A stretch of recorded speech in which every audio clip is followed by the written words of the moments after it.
Morning, everyone. It's 9 o'clock on Monday the 19th, and it is ugly.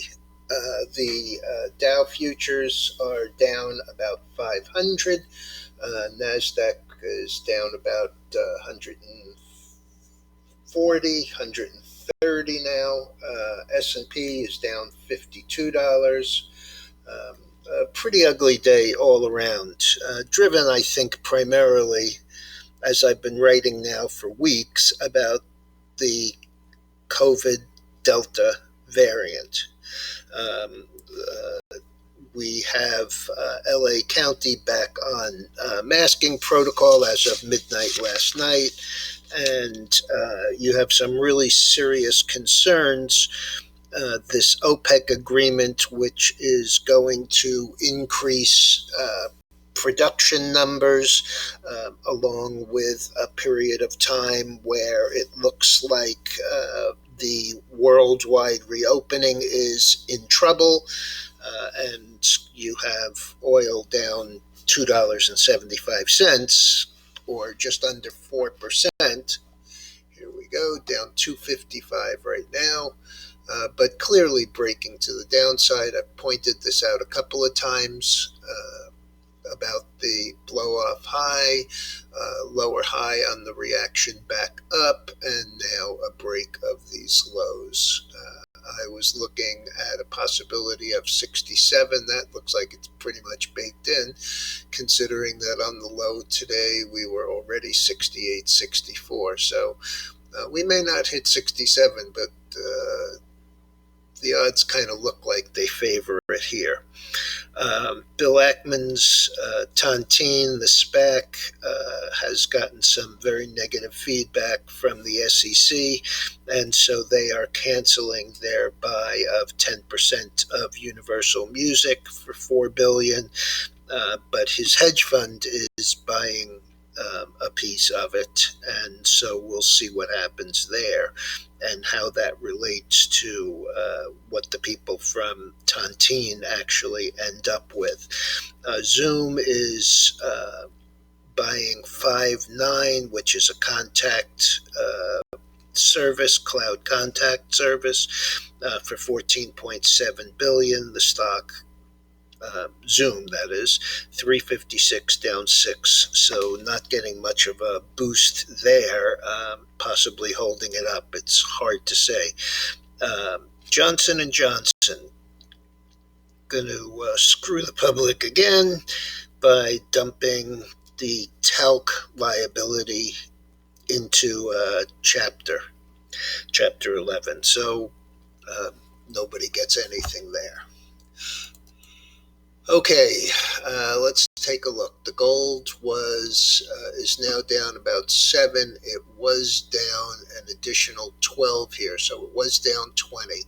And as weak as the energy complex is, not the nat gas.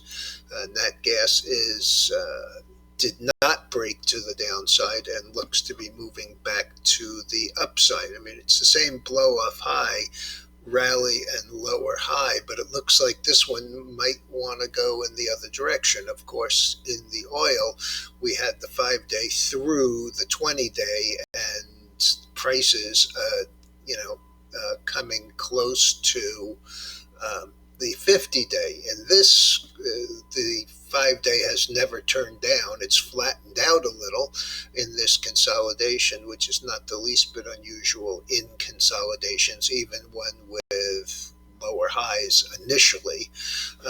So we're going to have to see how this one plays out.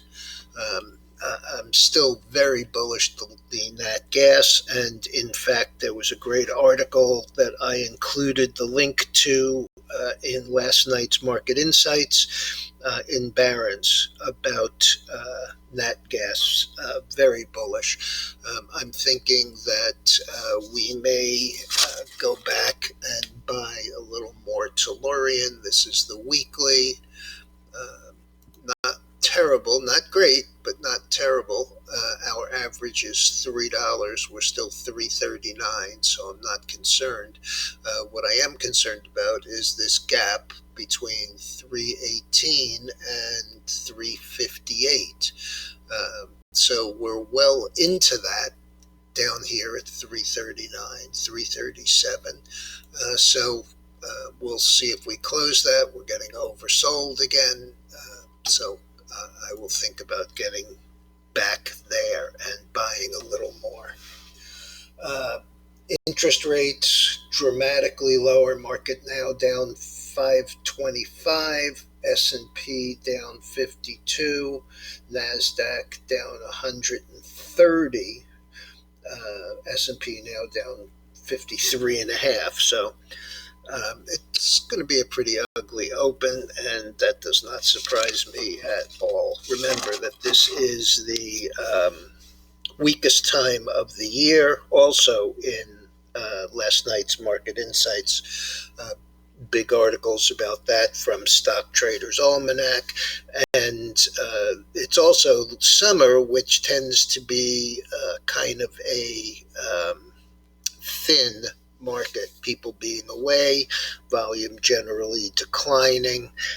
Although this morning I have a feeling that we're going to have a huge open volume-wise, and probably based on what I'm seeing here, probably in the neighborhood of not record volume, but probably blow-off market internals, 8 or 10 or even 12 to 1 on the downside, which could clean us out at least for a bit of a bounce.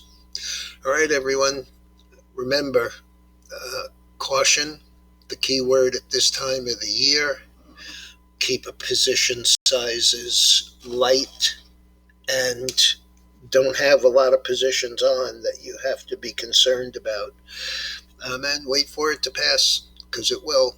It always does. Have a good day.